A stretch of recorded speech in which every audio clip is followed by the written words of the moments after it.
أعوذ بالله من الشيطان الرجيم. بسم الله الرحمن الرحيم.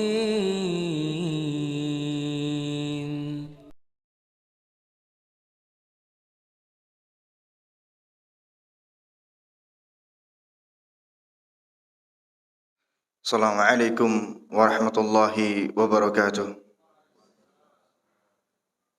Innal hamdalillah nahmaduhu wa nasta'inuhu wa nastaghfiruh wa na'udzu billahi min shururi anfusina wa min sayyiati a'malina.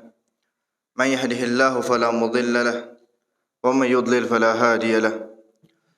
Asyhadu an la ilaha illallah wahdahu la syarika lahu wa asyhadu anna Muhammadan 'abduhu wa rasuluh. قال الله تعالى في كتابه الكريم: يا أيها الذين آمنوا اتقوا الله حق تقاته ولا تموتن إلا وأنتم مسلمون. يا أيها الناس اتقوا ربكم الذي خلقكم من نفس واحدة وخلق منها زوجها وبث منهما رجالا كثيرا ونساء واتقوا الله الذي تساءلون به والأرحام إن الله كان عليكم رقيبا. يا أيها الذين آمنوا اتقوا الله وقولوا قولا سديدا يصلح لكم أعمالكم ويغفر لكم ذنوبكم ومن يطع الله ورسوله فقد فاز فوزا عظيما.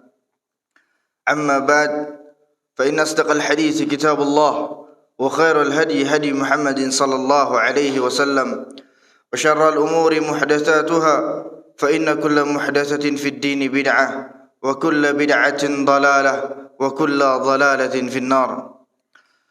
Ma'asyiral muslimin rahimani wa rahimakumullah jami'an. Kembali kita bersyukur kepada Allah Azza wa Jalla atas segala limpahan nikmat dan karunia yang telah Allah berikan kepada kita. Dengan nikmat-nikmat tersebut, dengan nikmat yang telah Allah curahkan kepada kita, maka kita realisasikan kenikmatan-kenikmatan tersebut dalam bentuk kesyukuran kita kepada Allah Azza wa Jal dengan menjalankan perintah-perintah Allah Azza wa Jal. Di antaranya yang saat ini sedang kita lakukan, yaitu berkumpul di salah satu rumah dari rumah-rumah Allah Azza wa Jal bertujuan untuk menuntut ilmu. Salawat dan salam selalu tercurahkan kepada baginda Rasulullah sallallahu alaihi wasallam, kepada keluarga beliau, kepada sahabat-sahabat beliau, dan kepada orang-orang yang senantiasa berpegang teguh di atas sunnah Rasulullah sallallahu alaihi wasallam. Ma'asyiral muslimin rahimani wa rahimakumullah jami'an. Insyaallah kita akan membahas 7 golongan yang akan dinaungi oleh Allah Azza wa Jalla. Salah satu prinsip aqidah ahlu sunnah wal jamaah yaitu beriman kepada hari akhir. Dan ini merupakan salah satu rukun dari rukun-rukun Islam, dari rukun-rukun iman.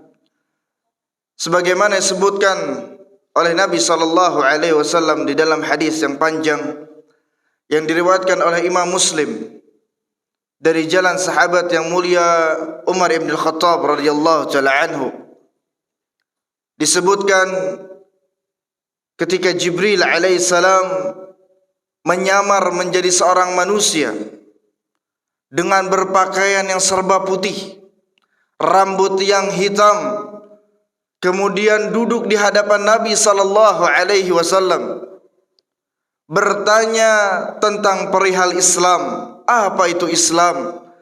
Kemudian dijawab oleh Nabi sallallahu alaihi wasallam, al-Islam an tashhada an la ilaha illallah wa anna Muhammadar Rasulullah wa tuqimas salah wa tu'tiyaz zakah wa tasuma Ramadan wa tahujjal baita in istata'ta ilaihi sabila. Yang dimaksud dengan Islam adalah engkau bersaksi bahwasannya tiada ilah, tiada Tuhan yang berhak disembah kecuali Allah, dan engkau bersaksi Muhammad adalah utusan Allah. Engkau mendirikan salat, engkau membayar zakat, engkau berpuasa di bulan Ramadan, dan engkau pergi haji bagi yang mampu. Kemudian Jibril alaihissalam bertanya lagi, apa itu iman? Dijawab oleh Rasulullah sallallahu alaihi wasallam, al-iman an tu'mina billahi wa malaikatihi wa kutubihi wa rusulihi wal yaumil akhir wa tu'mina bil qadri khairihi wa syarrihi. Iman itu engkau beriman kepada Allah, engkau beriman kepada malaikat-malaikatnya, engkau beriman kepada kitab-kitabnya, engkau beriman kepada para rasulnya, dan engkau beriman pada hari akhir, dan engkau beriman pada takdir, baik yang baik ataupun yang buruk. Maka beriman kepada hari akhir merupakan rukun dari rukun-rukun keimanan. Maka kita harus meyakini akan adanya hari akhir. Karena hari akhir atau hari kiamat adalah sesuatu yang hak, sesuatu yang pasti akan terjadi. Ketika Allah Azza wa Jal memerintahkan malaikat Israfil untuk meniupkan trompet sangkakalanya, maka seluruh yang ada di bumi dan seluruh yang ada di langit semuanya akan binasa, kecuali mereka yang dikehendaki oleh Allah Azza wa Jal. Sebagaimana Allah Azza wa Jal berfirman di dalam surat Az-Zumar ayat yang ke-68, wa nufikha fis sur fasa'iqa man fis samawati wa man fil ard illa man syaa Allah. Dan ditiupkanlah trompet sangkakala, dan matilah semua yang ada di langit dan semua yang ada di bumi, kecuali mereka yang dikehendaki oleh Allah Azza wa Jalla. Semuanya akan binasa, semuanya akan hancur, semuanya akan mati. Hanya Allah, Zat yang maha kekal abadi. Hanya Allah, Zat yang maha hidup. Sebagaimana yang Allah firmankan di dalam surat Ar-Rahman ayat ke-26 dan ke-27. Allah Azza wa Jalla mengatakan, kullu man 'alaiha fan wa yabqa wajhu rabbika dzul jalali wal ikram. Semua yang ada di bumi akan binasa, dan tetap kekal abadi wajah Rabbmu yang memiliki kebesaran dan kemuliaan. Kemudian Allah Azza wa Jalla setelah menghancurkan semua isi alam semesta ini, mematikan semua yang ada di langit dan semua yang ada di bumi, kemudian Allah Azza wa Jalla membangkitkan atau menghidupkan malaikat Israfil untuk meniupkan trompet sangkakala yang kedua. Trompet sangkakala yang pertama untuk membinasakan seluruh makhluk, dan trompet sangkakala yang kedua untuk membangkitkan seluruh manusia. Sebagaimana Allah Azza wa Jalla berfirman di dalam surat Az-Zumar ayat yang ke-68, lanjutan dari ayat yang telah kita bacakan, thumma nufikha fihi ukhra fa idza hum qiyamun yanzurun. Kemudian ditiupkan trompet sangkakala yang kedua kalinya, maka manusia berdiri dan menunggu keputusan Allah Azza wa Jalla. Pada hari itu manusia akan menanti keputusan Allah Azza wa Jalla dengan penantian yang sangat-sangat panjang. Disebutkan di dalam surat Al-Ma'arij ayat yang keempat, Allah Azza wa Jalla berfirman, fi yaumin kana miqdaruhu 50,000 sana. Pada hari itu yang kadarnya 50.000 tahun. Di dalam tafsir kitab Imam At-Tabrani dari sahabat yang mulia Ikrimah mengatakan, yang dimaksud dengan hari itu adalah hari kiamat. Pada hari kiamat kita akan menunggu keputusan Allah Azza wa Jalla 50.000 tahun. Kita menunggu penantian keputusan dari Allah Azza wa Jalla. Kita semua akan diadili oleh Allah Azza wa Jalla. Kita semua akan ditanya oleh Allah Azza wa Jalla atas perbuatan yang telah kita lakukan ketika kita masih di dunia. Semuanya akan ditanya oleh Allah Azza wa Jalla. Pada hari itu manusia sangat ketakutan. Manusia sangat gelisah. Bahkan manusia pada saat itu mengeluarkan keringat. Kenapa? Karena pada saat itu matahari didekatkan oleh Allah Azza wa Jal hanya berjarak 1 mil. Sebagaimana disebutkan dalam sebuah hadis, tudna syamsu yawmal qiyamati minal khalq hatta takuna minhum kamiqdari mil fayakunu an-nas ala al-araq ala qadri a'malihim faminhum man yakunu ila ka'bain wa minhum man yakunu ila rukbatain wa minhum man yakunu ila haqwih wa minhum man yuljimuhu minal arqil jaman. Pada hari kiamat matahari akan didekatkan oleh Allah Azza wa Jal di atas seluruh manusia hingga jaraknya itu 1 mil, sehingga manusia mengeluarkan keringat, dan keluarnya keringat mereka sesuai dengan kadar amalannya. Di antara mereka ada yang mengeluarkan keringat sampai mata kakinya. Di antara mereka ada yang keluar keringat sampai lututnya. Di antara mereka ada yang mengeluarkan keringat sampai pinggangnya. Bahkan ada yang tenggelam oleh keringat mereka sendiri. Dan pada hari itu juga manusia dikumpulkan oleh Allah Azza wa Jalla di padang mahsyar dalam keadaan telanjang, tidak beralas kaki dan juga tidak dikhitan. Rasulullah sallallahu alaihi wasallam bersabda, "Ya ayuhan nas, innakum tuhsyaruna ila Allah hufatan, uratan, ghulla." Wahai manusia, kelak engkau akan dibangkitkan pada hari kiamat menuju Allah Azza wa Jal dalam keadaan telanjang, tidak beralas kaki dan juga tidak dikhitan. Ini merupakan sebuah pemandangan yang sangat-sangat menakutkan. Kita menunggu 50.000 tahun dalam keadaan telanjang, tidak beralas kaki dan juga tidak dikhitan. Kita menunggu penantian Allah, kita akan ditanya oleh Allah Azza wa Jal. Maka dalam kondisi seperti itu hanya ada 7 golongan yang akan diselamatkan oleh Allah Azza wa Jal. Hanya ada 7 golongan yang akan dinaungi oleh Allah Azza wa Jal di bawah arsy-Nya. Siapa 7 golongan tersebut? Disebutkan di dalam sebuah hadis yang sahih yang diriwayatkan oleh Imam Muslim dari jalan Abi Hurairah radhiyallahu taala anhu. Rasulullah sallallahu alaihi wasallam bersabda, "Sab'atun yudhilluhumullahu fi dhillihi yawma la dhilla illa dhilluh. Al-imamul 'adil wa syabun nasha fi ibadatillah wa rajulun qalbuhu mu'allaqun fil masajid wa rajulani تحاب في الله اجتمع عليه وتفرق عليه ورجل دعته امرأة ذات منصب وجمال فقال إني أخاف الله ورجل تصدق بصدقة فأخفاها حتى لا تعلم شماله ما تنفق يمينه ورجل ذكر الله خاليا ففاضت عيناه." 7 golongan yang akan dinaungi oleh Allah Azza wa Jal pada hari tidak ada naungan selain naungan Allah Azza wa Jal. Siapa mereka?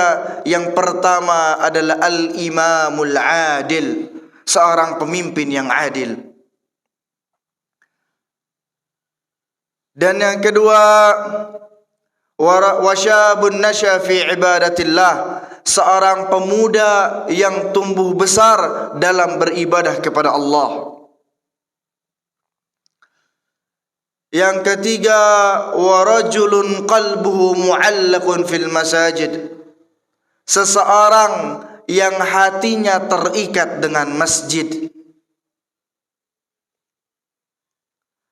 Yang keempat, warajulani tahaba fillah ijtama' alaihi wa tafarraqa alaihi, 2 orang yang saling mencintai karena Allah,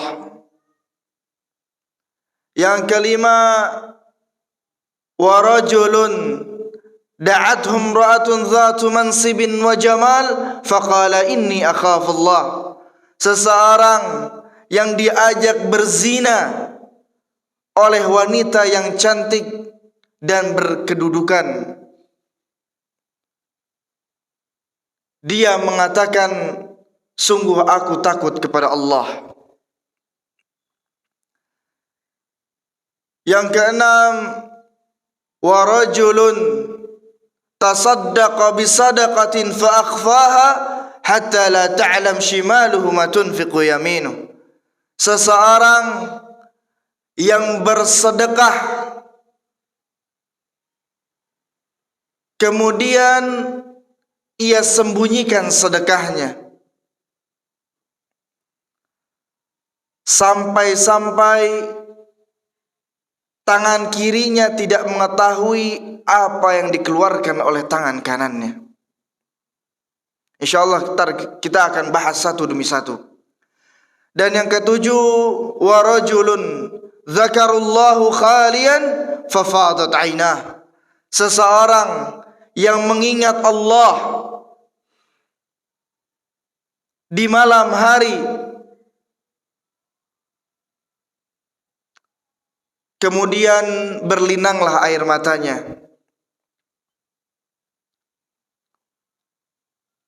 Kelompok yang pertama atau golongan yang pertama yang disebutkan di dalam sebuah hadis adalah al-imamul adil, seorang pemimpin yang adil. Apa yang dimaksud dengan pemimpin yang adil? Yang dimaksud dengan pemimpin yang adil adalah seorang pemimpin yang tunduk dan patuh pada perintah Allah Azza wa Jalla, serta menjalankan sunnah Rasulullah sallallahu alaihi wasallam. Ini di antara kriteria seorang pemimpin yang adil, imam yang adil adalah dia yang tunduk dan patuh pada perintah Allah Azza wa Jalla dan menjalankan sunnah Rasulullah sallallahu alaihi wasallam. Dan pemimpin sebagaimana yang disebutkan oleh Syekhul Islam Ibn Taimiyah rahimahullah ta'ala dalam kitabnya As-Siyasah Asy-Syar'iyyah, mensifati bahwasanya pemimpin ini harus memiliki dua sifat. Innal wilayata laha ruknan, al-quwwatu wal amanah. Sesungguhnya pemimpin ini harus memiliki dua sifat. Yang pertama, kuat. Kuat dari segi hafalannya, kuat dari segi keilmuannya, dan juga kuat badannya. Dan yang kedua adalah seorang pemimpin yang amanah. Ini dua kriteria yang harus dimiliki oleh seorang pemimpin. Pemimpin itu bisa raja, bisa penguasa, atau yang mengurusi urusan kaum muslimin. Entah itu pemimpin masjid, ketua DKM, atau pemimpin masyarakat, ketua RT, atau ketua atau lurah atau camat. Al-muhim yang terpenting dia adalah yang berkewajiban untuk mengurusi kaum muslimin, maka dia disebut dengan pemimpin. Dan termasuk di dalamnya adalah pemimpin keluarga. Sebagaimana Allah Azza wa Jalla berfirman di dalam surat An-Nisa ayat yang ke-34, Ar-rijal qawwamuna 'ala an-nisa bima faddalallahu ba'dahum 'ala ba'd wa bima anfaqu min amwalihim. Sesungguhnya para laki-laki adalah pemimpin atas wanita, sebagian mereka atas sebagian yang lainnya, dan karena mereka para laki-laki telah menafkahkan sebagian dari harta mereka, maka pemimpin di sini juga termasuk adalah pemimpin keluarga. Maka seorang pemimpin keluarga, ia bertanggung jawab atas keluarganya.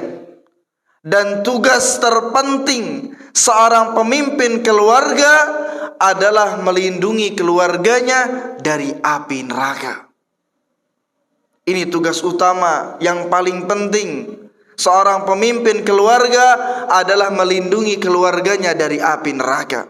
Sebagaimana Allah Azza wa Jalla berfirman di dalam surat At-Tahrim ayat yang ke-6, "Ya ayyuhalladzina amanu qu anfusakum wa ahlikum nara." Wahai orang-orang yang beriman, jagalah diri kalian dan keluarga kalian dari api neraka.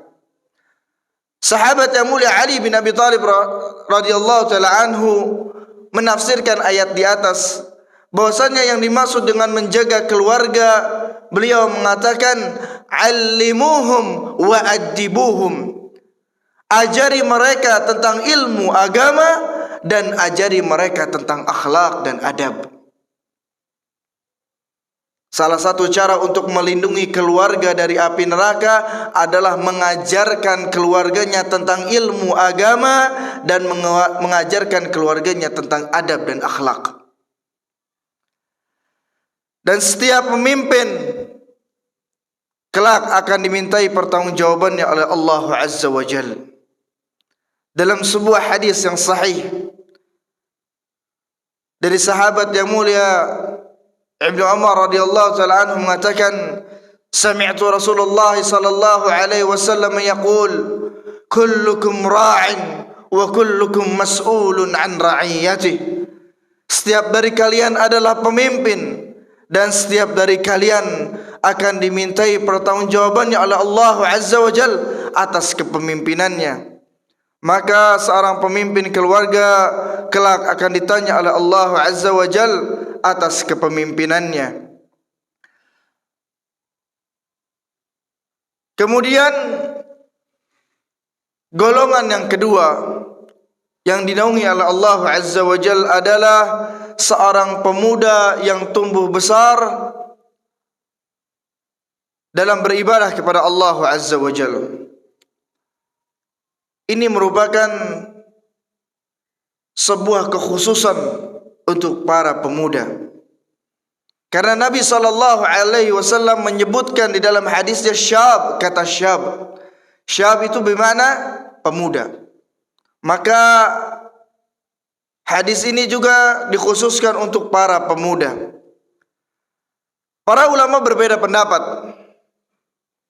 Kisaran berapa umur pemuda itu? Dan kebanyakan dari para ulama seperti Ibnu Athir dan juga Syekh Muhammad bin Shalih Al-Utsaimin mengatakan umur pemuda itu kisaran antara 15 sampai 30 tahun. Nih, umur yang 15 sampai 30 tahun ini masuk umur syab, pemuda. Maka yang umurnya 15 sampai 30 tahun amalkan hadis ini. Wa syabun nasya fi ibadatillah, seorang pemuda yang tumbuh dewasa, tumbuh besar dalam beribadah kepada Allah Azza wa Jalla, di dalam ketaatan kepada Allah Azza wa Jalla. Karena pada umumnya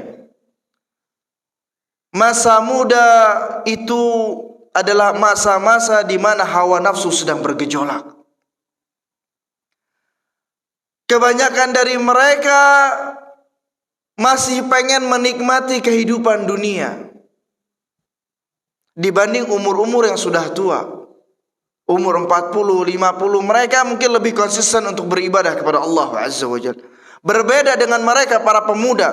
Mereka masih ingin mencari jati diri mereka, masih ingin bermain-main, menikmati kehidupan dunia. Itulah umur-umur masa muda. Kemudian Rasulullah sallallahu alaihi wasallam memberikan kita sebuah nasihat agar kita tidak terkena fitnah-fitnah dunia. Karena kalau kita terlalu lalai dengan dunia, maka kita akan tertipu atau kita akan terkena fitnah-fitnah dunia. Fitnah yang terbesar adalah fitnah syahwat dan fitnah syubhat. Kemudian kita diberikan nasihat oleh Rasulullah sallallahu alaihi wasallam agar terhindar dari fitnah-fitnah tersebut. Rasulullah sallallahu alaihi wasallam bersabda, "Badiru bil a'mali fitanan ka qita'il lailil muzlim.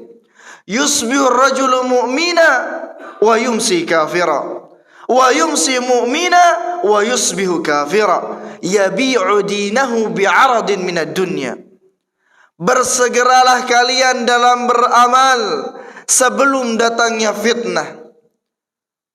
Yang mana fitnah tersebut seperti potongan malam yang gelap. Fitnah ini kadang tidak terlihat. Fitnah ini kadang mudah untuk masuk ke dalam diri kita.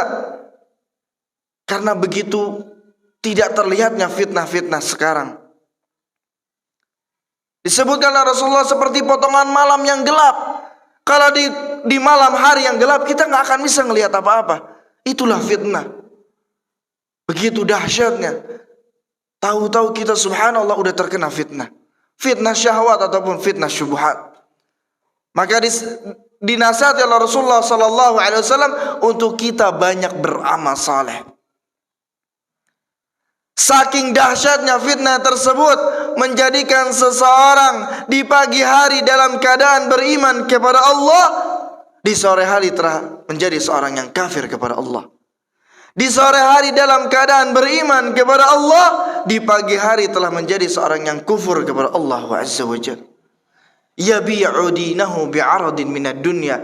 Ia menjual agamanya untuk keuntungan dunia yang sangat sedikit. Maka begitu dahsyatnya fitnah-fitnah di zaman sekarang, maka agar kita terhindar dari fitnah tersebut, maka memperbanyaklah amal-amal saleh. Maka seorang pemuda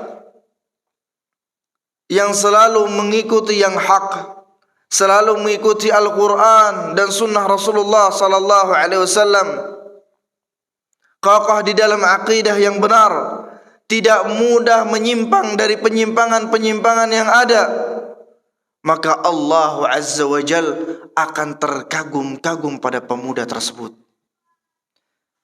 Di dalam sebuah hadis Rasulullah sallallahu alaihi wasallam bersabda, "Innallah la ya'jabu minasyab laysat lahu sabwah." Sesungguhnya Allah Azza wa Jalla terkagum-kagum kepada seorang pemuda yang tidak memiliki as-sabwah. Apa itu as-sabwah? Yaitu keinginan untuk menyimpang dari kebenaran. Seorang pemuda yang terus istiqamah memegang yang hak, Allah akan kagum pada pemuda tersebut. Kemudian golongan yang ketiga adalah seseorang yang hatinya terikat dengan masjid. Ia senantiasa berusaha untuk pergi ke masjid, salat berjamaah di dalam masjid. Hal ini menunjukkan rasa cintanya kepada masjid, sehingga ia berusaha untuk salat di masjid secara berjamaah. Di dalam sebuah hadis Rasulullah sallallahu alaihi wasallam bersabda, "Man shalla lillah 40 yawman fi jama'atin yudraku takbiratul ula kutibat lahu bara'atun minan nar wa bara'atun minan nifaq." Barang siapa yang salat karena Allah 40 hari secara berjamaah, ia mendapatkan takbiratul ihram bersama imam, maka ia akan mendapatkan atau ia akan dicatatkan 2 kebebasan. Syaratnya apa? Salatnya karena Allah selama 40 hari berjamaah bersama imam dan tidak ketinggalan takbir yang pertama atau takbiratul ihram. Maka dia akan mendapatkan 2 kebebasan. Yang pertama, dia akan dibebaskan dari api neraka. Dan yang kedua, dia akan dibebaskan dari sifat nifaq atau kemunafikan. Kalau ada orang udah bisa istiqamah salat 40 hari di masjid berjamaah karena Allah, insya Allah nih orang terhindar dari sifat munafik. Insya Allah orang tersebut terhindar dari sifat munafik. Kalau dia bisa menjaga salatnya selama 40 hari, terus istiqamah di masjid bersama imam. Dan juga dia akan terhindar dari api neraka. Maka seorang laki-laki sangat ditekankan untuk salat berjamaah di masjid. Bahkan sebagian para ulama mewajibkan seorang laki-laki untuk salat di masjid secara berjamaah. Apa dalilnya? Rasulullah sallallahu alaihi wasallam bersabda, "Man sami'a an-nida falam ya'tihi fala salata lah illa min 'udhrin." Barang siapa yang mendengar panggilan azan, panggilan salat, kemudian ia tidak mendatanginya, artinya apa? Ia tidak pergi untuk salat di masjid, fala salatalah, maka tidak ada salat baginya kecuali ia memiliki uzur. Ada uzur, ada alasan dia untuk tidak pergi ke masjid. Misalkan apa? Hujan lebat, hujan yang sangat lebat luar biasa. Atau apa? Mungkin dia lagi sakit, sakitnya yang tidak bisa memungkinkan dia untuk pergi ke masjid. Atau mungkin dia lagi safar.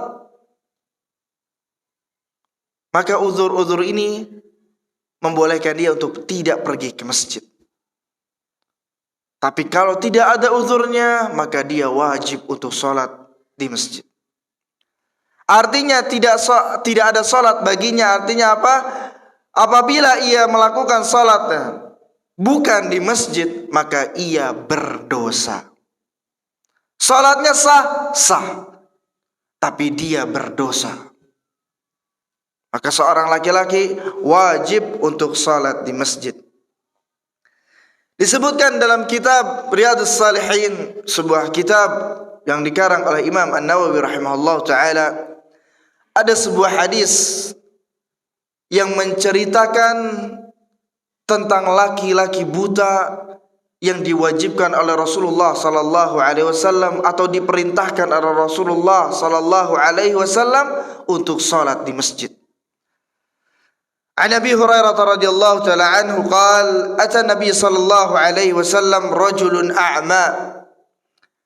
Dari Abi Hurairah radhiyallahu taala anhu berkata bahwasanya Rasulullah sallallahu alaihi wasallam pernah kedatangan seorang laki-laki yang buta. Faqal ya Rasulullah laisa li qa'idun yaq'uduni ila al-masjid.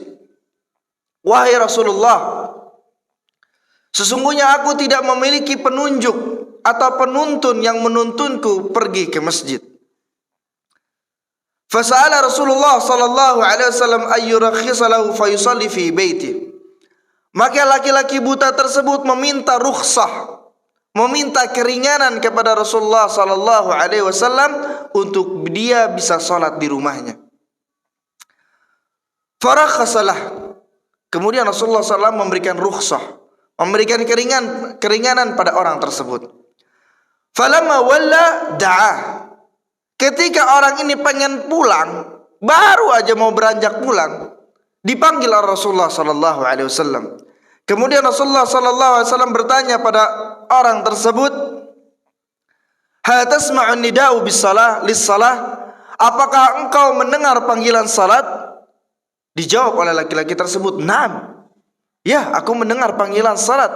Maka Rasulullah sallallahu alaihi wasallam bersabda, "Fa'ajib." Maka penuhilah panggilan tersebut. Subhanallah. Laki-laki yang buta, gak ada yang menuntunnya pergi untuk salat ke masjid, diperintahkan oleh Rasulullah sallallahu alaihi wasallam untuk salat di masjid. Bagaimana lagi dengan kita yang dikasih kenikmatan oleh Allah Azza wa Jalla berupa badan yang sehat, mata yang dapat melihat, kemudian diberikan kemudahan oleh Allah Azza wa Jalla berupa kendaraan, gak bisa jalan fodol pakai motor atau pakai mobil, dimudahkan oleh Allah Azza wa Jalla.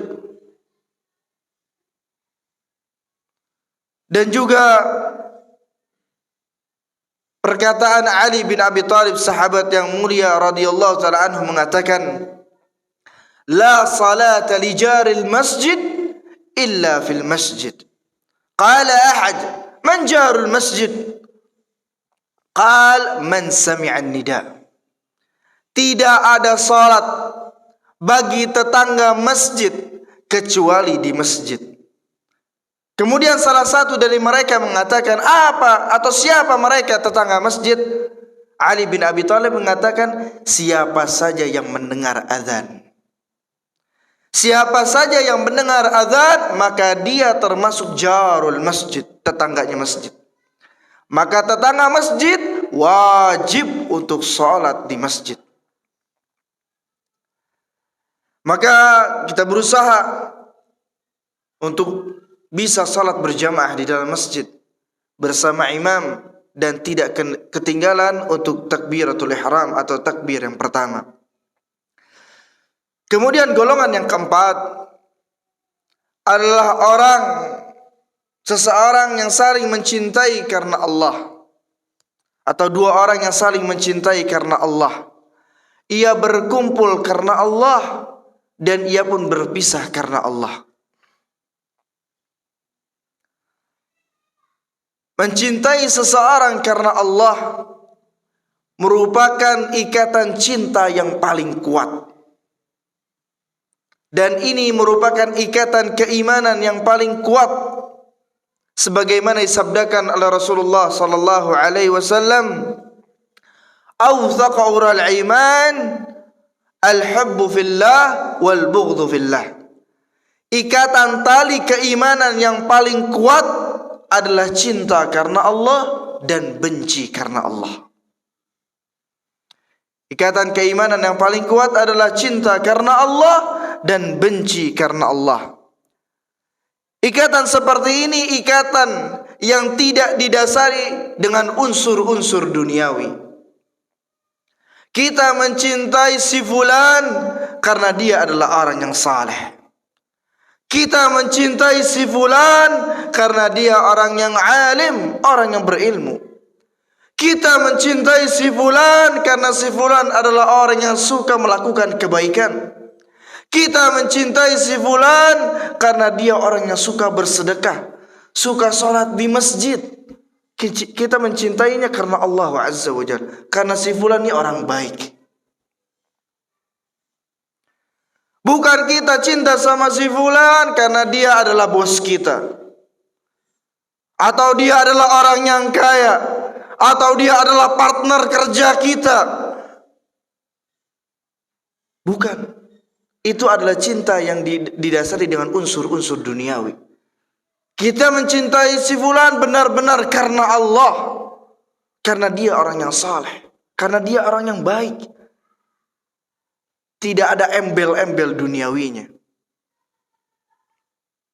Rasulullah sallallahu alaihi wasallam bersabda, "Man ahabba lillah wa abghadha lillah wa a'ta lillah wa mana'a lillah faqad istakmala al-iman." Barang siapa yang cinta karena Allah, benci karena Allah, memberi karena Allah, dan menahan pemberian juga karena Allah, maka telah menyempurnakan keimanannya. Orang tersebut telah menyempurnakan keimanannya. Maka salah satu dari kesempurnaan iman adalah cinta karena Allah, benci karena Allah, memberi karena Allah, dan tidak memberi pun karena Allah Azza wa Jalla.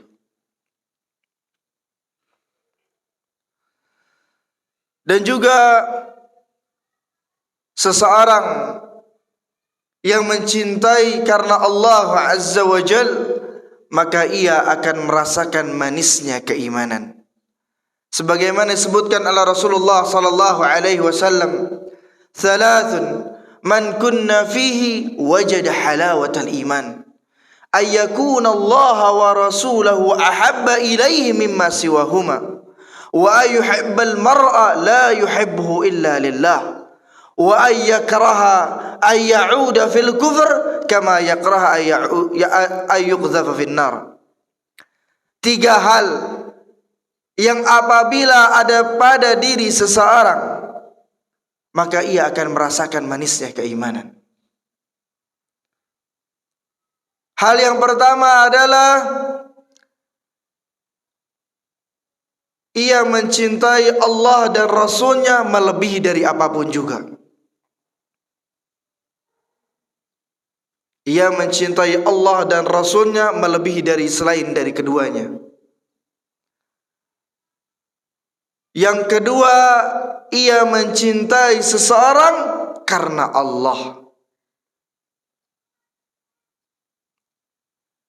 Dan yang ketiga, dia benci untuk kembali kepada kekufuran, sebagaimana ia benci untuk dilemparkan ke dalam api neraka. Sebagaimana ia benci untuk dilemparkan ke dalam api neraka. Maka ma'asyiral muslimin rahimani wa rahimakumullah jami'an, jika kita mencintai seseorang karena Allah, maka kita katakan kepada orang tersebut apa? Inni uhibbuka fillah. Sesungguhnya aku mencintaimu karena Allah. Ini bukan cinta yang negatif. Ini adalah cinta yang positif.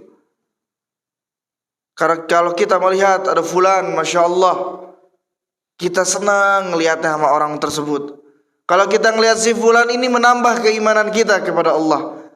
Kalau kita melihat si fulan ini, kita berasa pengen berusaha menjadi orang yang baik, sehingga kita cinta sama orang tersebut. Maka kita katakan pada orang tersebut, wallahi inni uhibbuka fillah. Sesungguhnya aku cinta kepadamu karena Allah. Hal yang demikian pun dilakukan oleh para sahabat di zaman Rasulullah sallallahu alaihi wasallam, di mana diriwayatkan di dalam sebuah hadis yang hadisnya dihasankan oleh Syekh Albani rahimahullah taala, dari Anas bin Malik radhiyallahu taala anhu mengatakan, anna rajulan kana 'inda an-nabiy sallallahu alaihi wasallam famarra rajulun faqala ya Rasulullah inni la uhibbu hadha. فقال له النبي صلى الله عليه وسلم أعلمته؟ قال لا. قال أعلمه. قال فلحقه فقال إني أحبك في الله. فقال أحبك الله الذي أحببتني له. Diriwayatkan dari Anas bin Malik radhiyallahu taala anhu mengatakan bahwa ada seorang laki-laki yang sedang duduk bersama Rasulullah sallallahu alaihi wasallam. Dan ketika itu ada seseorang yang lewat di hadapan mereka. Orang yang duduk bersama Rasulullah sallallahu alaihi wasallam bertanya kepada Rasulullah sallallahu alaihi wasallam atau memberitahukan kepada Rasulullah sallallahu alaihi wasallam, "Wahai Rasulullah, sesungguhnya aku cinta sama orang tersebut." Orang yang baru aja lewat. Kemudian Rasulullah sallallahu alaihi wasallam mengatakan, "Apakah engkau telah mengabarinya?" Mengabari apa? Bahwasanya dia ini cinta sama dia. Orang tersebut cinta sama laki-laki yang baru aja lewat. Orang yang sedang bersama Rasulullah mengatakan, "Belum. Aku belum mengabarinya." Rasulullah sallallahu alaihi wasallam kemudian mengatakan, "Kabarkan kepada dirinya." Setelah mereka bertemu, lantas orang yang tadi duduk bersama Rasulullah sallallahu alaihi wasallam mengatakan, "Inni uhibbuka fillah." Sesungguhnya aku mencintaimu karena Allah. Kemudian dijawab oleh saudara muslim yang lainnya, "Ahabbakallahu alladzi ahbabtani lah." Semoga Allah azza wa jalla mencintaimu sebagaimana engkau telah mencintaiku karenanya. Jadi kalau ada orang yang datang kepada kita mengatakan, "Inni uhibbuka fillah," sungguhnya aku mencintaimu karena Allah, maka jawabnya apa? Ahabbakallahu alladzi ahbabtani lah. Semoga Allah azza wa jalla mencintaimu sebagaimana engkau telah mencintaiku karenanya.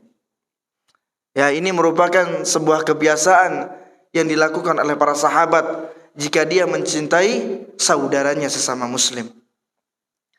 Kemudian golongan yang kelima adalah seorang laki-laki yang diajak berzina oleh seorang wanita yang memiliki kedudukan dan kecantikan. Lalu laki-laki tersebut mengatakan, aku berlindung kepada Allah, atau aku takut kepada Allah. Subhanallah, kita melihat di zaman sekarang, kebanyakan dari para wanita sudah tidak lagi memiliki rasa malu. Di antara mereka sudah tidak malu lagi untuk membuka auratnya. Di antara mereka ada yang berlomba-lomba untuk tampil cantik, tampil menawan, tampil seksi di hadapan mata para laki-laki yang bukan mahramnya. Begitu dahsyatnya fitnah wanita. Dan begitu luar biasanya tipu daya iblis, tipu daya syaitan, yang menjadikan indah pada pandangan mata para laki-laki. Dan syaitan akan terus menggoda kita sampai kita terjerumus kepada dosa-dosa besar. Syaitan gak akan pernah berhenti untuk menggoda kita. Apalagi kita nih kaum laki-laki. Di antara senjata syaitan adalah menjadikan indah para wanita yang bukan mahramnya. Sebagaimana setan juga pernah menipu Nabiullah Yusuf alaihissalam dengan menggoda seorang wanita yang cantik, berkedudukan, istri seorang raja. Yang mana kejadian ini diabadikan oleh Allah Azza wa Jal di dalam surat Yusuf ayat yang ke-23. Wa ghallaqatil abwab wa qalat hayta lak qala ma'adzallah. Ketika wanita itu, wanita yang cantik, yang berkedudukan, istri seorang raja, telah mengunci pintu-pintu kamarnya. Kemudian mengatakan apa? Qalat hayta lak, kemarilah di sini, duduk di sini. Wanita tersebut menggoda Yusuf alaihissalam. Kemudian Nabiullah Yusuf mengatakan, qala ma'adzallah, aku berlindung kepada Allah Azza wa Jal. Bayangkan, kalau kita enggak kuat iman, subhanallah, kita dikunciin di sebuah kamar oleh wanita yang cantik, berkedudukan, gak ada siapa-siapa. Wal'iyadzubillah, kita gak tahu, mungkin kita akan tergoda. Tapi Nabiullah Yusuf langsung ingat, takut kepada Allah Azza wa Jal, berlindung kepada Allah Azza wa Jal, sehingga Allah Azza wa Jal menyelamatkan Nabiullah Yusuf dari perbuatan yang keji tersebut. Maka kita selalu memohon perlindungan kepada Allah Azza wa Jal. Kita berdoa kepada Allah Azza wa Jal, berlindung dari perbuatan-perbuatan dosa. Sebagaimana Rasulullah sallallahu alaihi wasallam juga memerintahkan kita untuk berlindung dari 4 hal. Rasulullah sallallahu alaihi wasallam bersabda, "Idza tashahhada ahadukum falyasta'idz billah min 4." Jika kalian sedang melakukan tasyahud yang terakhir, maka berlindunglah kepada Allah dari 4 hal. Fayaqul, Allahumma inni a'udzubika min 'adzabi jahannam wa min 'adzabil qabr wa min fitnatil mahya wal mamat wa min syarri fitnatil masihid dajjal. Berlindung dari 4 hal, yaitu apa? Allahumma inni a'udzubika min 'adzabi jahannam. Ya Allah, sesungguhnya aku berlindung dari azab neraka jahannam. Ini yang pertama. Berlindung kepada Allah Azza wa Jal dari azab neraka jahannam. Wa min azabil qabr, berlindung dari azab kubur. Dan yang ketiga, wa min Wa min fitnatil mahya wal mamat, dari fitnah kehidupan dan fitnah kematian. Dan di antara fitnah wanita ini juga merupakan sebuah fitnah kehidupan. Maka kita berlindung kepada Allah dari fitnah kehidupan ini. Di antaranya adalah fitnah wanita, fitnah syahwat, fitnah syubhat. Kita meminta perlindungan kepada Allah Azza wa Jalla. Kemudian yang keempat, berlindung dari fitnah Al-Masih Ad-Dajjal, yaitu fitnah Dajjal. Kemudian golongan yang keenam adalah seseorang yang bersedekah kemudian ia menyembunyikan sedekahnya. Sampai-sampai tangan kirinya ini tidak tahu apa yang dikeluarkan oleh tangan kanannya. Saking apa? Saking sembunyinya orang tersebut menyembunyikan sedekahnya. Di dalam Al-Quran surat Al-Baqarah ayat 271, Allah Azza wa Jal sangat menganjurkan sedekah secara sembunyi-sembunyi. Allah Azza wa Jal berfirman, in tubdus sadaqati fa ni'mahi wa in tukhfuha wa tu'tuha al-fuqara fa huwa khairul lakum wa yukaffiru 'ankum min sayyi'atikum wallahu bima ta'maluna khabir. Jika engkau menampakkan sedekah-sedekahmu maka itu baik. Dan jika kamu menyembunyikannya dan memberikannya kepada orang-orang fakir, itu lebih baik lagi. Dan Allah menghapuskan sebagian kesalahan-kesalahanmu, dan Allah Maha tahu apa yang kalian kerjakan. Sedekah secara terang-terangan itu baik, tetapi sedekah secara sembunyi-sembunyi itu lebih baik lagi. Kenapa? Karena menjauhkan kita dari sifat riya. Karena riya ini penyakit yang sangat dahsyat, penyakit yang sangat luar biasa, bisa menyebabkan hilangnya amalan seseorang. Apabila seseorang melakukan sebuah amalan didasari dengan riya, maka akan terhapus amalan tersebut. Bahkan disebutkan oleh Rasulullah sallallahu alaihi wasallam, ada 3 orang yang pertama kali dimasukkan ke dalam neraka Allah Azza wa Jalla. Disebabkan karena apa? Karena riya.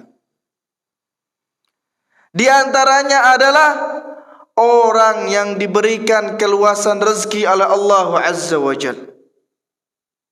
Kemudian Allah bertanya pada orang tersebut, apa yang telah engkau amalkan dengan kenikmatan-kenikmatan ini?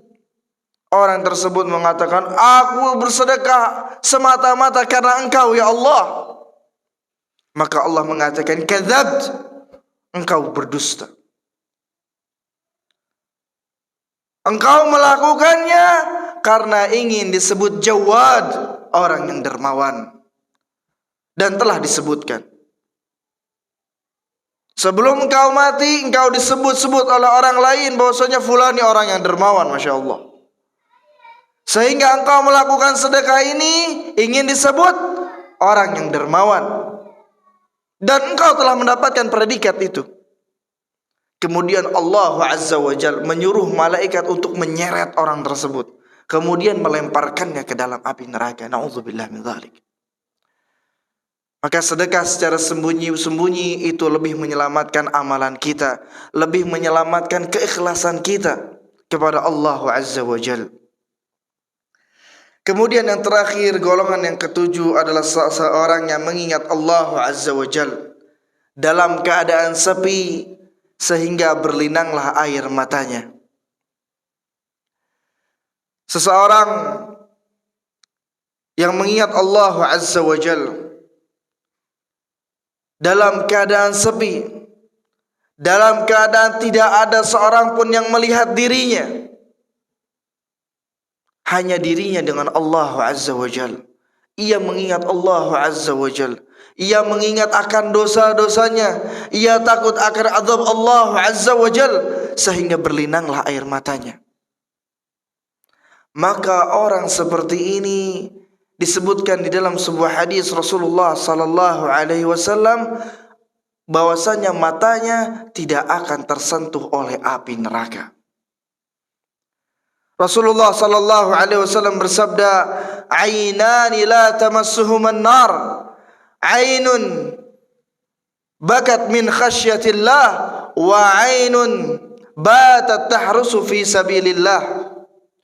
Dua mata yang tidak akan tersentuh oleh api neraka. Yang pertama, mata yang menangis karena takut kepada Allah Azza wa Jalla. Mata yang menangis karena takut kepada Allah Azza wa Jalla. Yang kedua adalah mata yang bergadang karena menjaga perbatasan ketika berperang di jalan Allah Azza wa Jalla. Mata yang bergadang menjaga perbatasan ketika berperang di jalan Allah Azza wa Jalla. Inilah dua mata yang tidak akan tersentuh oleh api neraka. Maka seseorang yang menangis karena Allah Azza wa Jalla, maka orang tersebut di dalam hatinya masih ada keimanan kepada Allah Azza wa Jalla. Kita bertanya kepada diri kita masing-masing, kapan kita terakhir menangis karena Allah?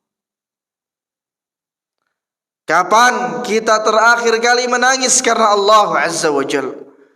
Kapan terakhir kali kita mengingat dosa-dosa kita sehingga kita menangis terseduh-seduh kepada Allah Azza wa Jalla? Ini menjadi sebuah pertanyaan besar untuk kita masing-masing. Kita muhasabah pada diri kita masing-masing, kapan anak terakhir nangis karena Allah? Kalau kita tidak bisa menangis karena Allah Azza wa Jalla, kita tidak tersentuh dengan Al-Quran, kita tidak tersentuh dengan azab dan siksaan Allah Azza wa Jalla, maka dikhawatirkan hati kita telah menjadi keras. Sebagaimana Allah Azza wa Jalla berfirman di dalam surat Az-Zumar ayat yang ke-22, "Fawailun lil qasiyati qulubuhum min dzikrillah, ulaika fi dhalalim mubin." Maka kecelakaan yang besar bagi mereka yang hatinya keras dari mengingat Allah Azza wa Jalla. Mereka itulah dalam kesesatan yang nyata. Padahal kita tahu dengan mengingat Allah Azza wa Jalla, hati ini menjadi tenang. Sebagaimana Allah firmankan di dalam surat Ar-Ra'd ayat yang ke-28. Allah Azza wa Jalla berfirman, "Alladzina amanu wa tatma'innu qulubuhum bi dzikrillah, ala bi dzikrillah tatma'innul qulub." Orang-orang yang beriman dan hati mereka menjadi tentram karena berzikir, karena mengingat Allah Azza wa Jalla. Bukankah dengan mengingat Allah Azza wa Jalla hati menjadi tentram, hati menjadi tenang? Itulah 7 golongan yang akan dinaungi oleh Allah Azza wa Jalla pada hari tidak ada naungan selain naungan Allah Azza wa Jalla. Mudah-mudahan apa yang disampaikan ini bermanfaat untuk ana pribadi dan untuk semuanya. Dan kita berharap, kita memohon, kita berdoa kepada Allah Azza wa Jalla agar menjadikan salah satu dari mereka, agar kita dinaungi oleh Allah Azza wa Jalla pada hari kiamat kelak. Mungkin ini saja yang bisa ana sampaikan. Kurang lebihnya ana mohon maaf apabila ada kesalahan itu datangnya dari diri ana pribadi, dan apabila ada kebenaran itu datangnya dari Allah Azza wa Jalla. Mungkin kita tutup dengan doa kafatul majlis. Subhanakallahumma wa bihamdik, asyhadu an la ilaha illa anta, astaghfiruka wa atubu ilaik. Wassalamualaikum warahmatullahi wabarakatuh.